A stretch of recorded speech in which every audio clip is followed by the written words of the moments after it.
Good morning, everyone. Welcome to Study Roots, and today is 29 January 2025. आज के current affairs discuss करते हैं। तो उनमें से पहली इम्पोर्टेंट न्यूज़ है इसरो के बारे में। तो ISRO's 100th launch from Sriharikota with GSLV F-15 mission. GSLV F-15 mission में इसरो ने 100वां लॉन्च अपना कंप्लीट किया है from Sriharikota. That's a good news. So the ISRO is set to achieve a historic milestone with its 100th launch from Satish Dhawan Space Center, Sriharikota. The launch scheduled for early Wednesday features GSLV F-15 mission aimed at placing the NVS-02 navigation satellite. Aim क्या था इसका? इसने NVS-02 navigation satellite को geosynchronous transfer orbit में place किया है। इसरो के बारे में बात करते हैं तो इसके लॉन्चेस के बारे में बात करते हैं। तो इसका पहला लॉन्च था in 1979। The first launch from Sriharikota was SLV-3 E10 mission था, which was only partially successful, जो कि पार्शियली सक्सेसफुल रहा था। एंड हमारे former president mister doctor APJ Abdul Kalam ने इस मिशन को डायरेक्ट किया था। सब्सिक्वेंट माइलस्टोन के बारे में बात करते हैं ओवर्स द ईयर जो इसरो ने लॉन्च किए हैं मिशंस। तो उनमें से एक है चंद्रयान, जो कि इसरो ने 3 बार लॉन्च किया है। That is in 2008 and 2019 and 2023। That is India's lunar exploration mission. Then Mangalyaan, that ISRO has launched in 2013। तो that is India's first interplanetary Mars mission, जो कि इंडिया का पहला इंटरप्लेनेटरी मार्स मिशन था। देन द आदित्य L1, जो कि इसरो ने 2023 में लॉन्च किया। That is India's first solar mission, जो इंडिया का पहला सोलार मिशन था। देन PSLV C-37, जो कि 2017 में लॉन्च किया था और रिकॉर्ड ब्रेकिंग लॉन्च था ये, जिसमें 104 सैटेलाइट को एक ही मिशन में इसरो ने लॉन्च किया था।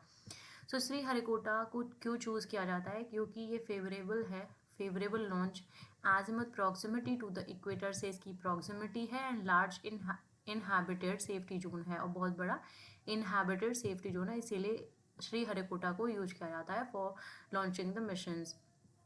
This 100th launch mark ISRO's evolution from early experiment flight to global leadership in the space exploration. Of course, ISRO की global recognition बन चुकी है। The space has witnessed both successful and failures, shaping India's advancement in the satellite technology, जो कि India की advancement show करता है satellite technology में and interplanetary exploration. And so ISRO's GSLV F-15 launch is a testament to India's growing space capabilities। ये एक testament है जो इंडिया की ग्रोइंग स्पेस कैपेबिलिटीज़ को शो करता है, paving the way for future mission, और फ्यूचर मिशंस के लिए एक रास्ता बनाता है, इंक्लूडिंग द एम्बिशियस जो कि ISRO Gaganyaan human space flight programme भी लॉन्च करने वाला है।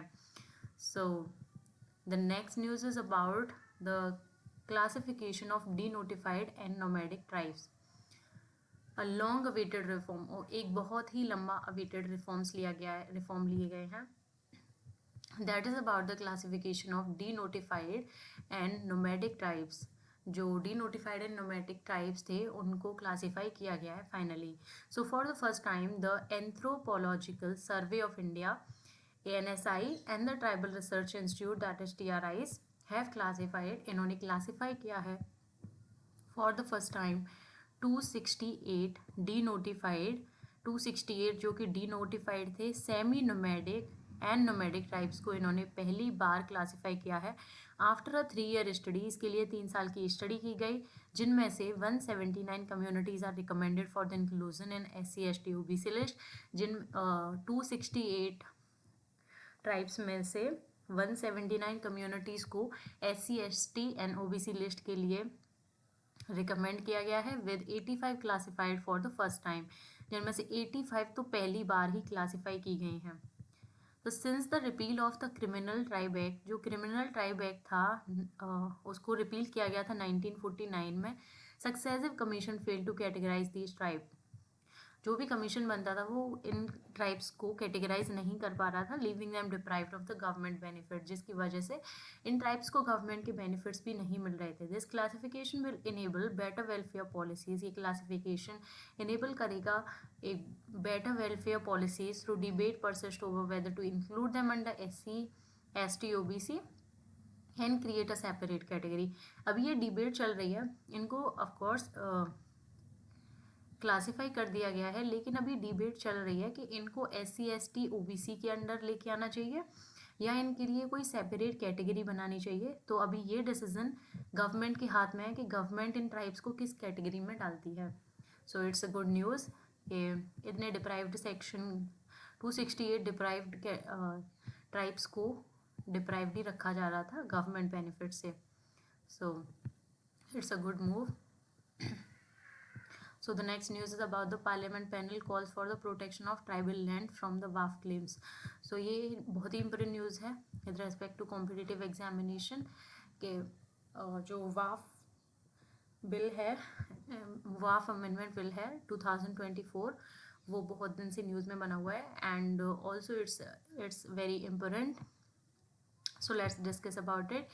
The WAF Act governs properties. WAF Act क्या है? So it governs properties designated for the religious and charitable purposes.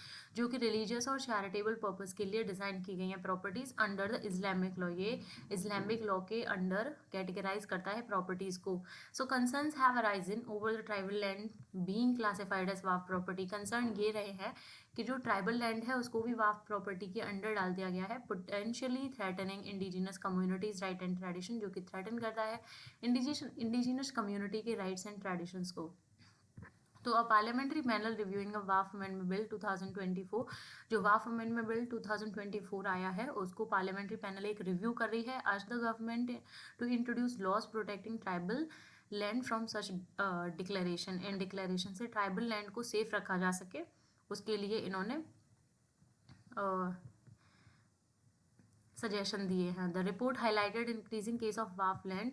Report ये भी हाईलाइट करती है कि वाफ लैंड के जो केसेस हैं वो बहुत ही इंक्रीज हो रहे हैं. Claim in tribal areas raising fears of cultural and territorial encroachment.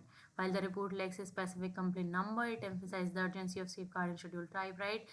Under ये urgency दिखा दी है कि scheduled tribes के rights को safeguard करना चाहिए, जो कि under 5th and 6th schedule में भी दिया गया है कॉन्स्टिट्यूशन के में.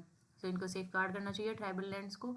So this recommendation reflect growing tension between tribal rights and religious land claims. जो ट्राइबल राइट और रिलीजियस लैंड्स हैं उनके क्लेम्स के बीच में ये कॉन्फ्लिक्ट दिखाता है. Opposition MPs criticise the last minute circulation of the 655 page की एक रिपोर्ट को ऑपोजिशन एमपी ने क्रिटिसाइज किया है, suggesting procedural concerns the government may now face pressure to introduce legislative safeguard ensuring tribal land protecting while balancing religious interest. ये government के हाथ में है कि गवर्नमेंट इसको कैसे टैकल करने वाली है कि जैसे कि ट्राइबल्स के जो लैंड राइट हैं वो भी सेफ रहें और रिलीजियस इंटरेस्ट को भी हार्म ना हो. So the next news is very much important, that is about the Chinese AI startup DeepSeek. So it is about the Chinese AI startup DeepSeek challenges.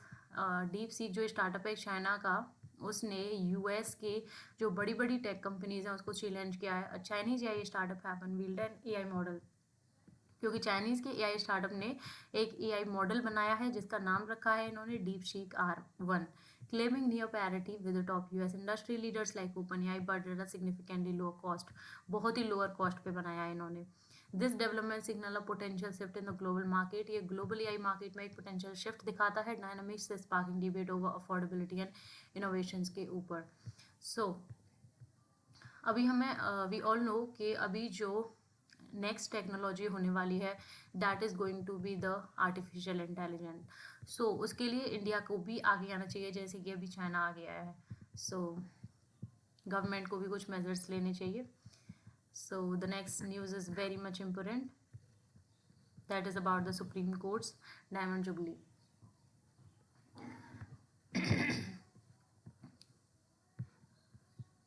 So at the ceremonial bench marking the closure of the Supreme Court's Diamond Jubilee year, CJI Sanjeev Khanna, CJI जो हमारे chief justice of India हैं संजीव खन्ना,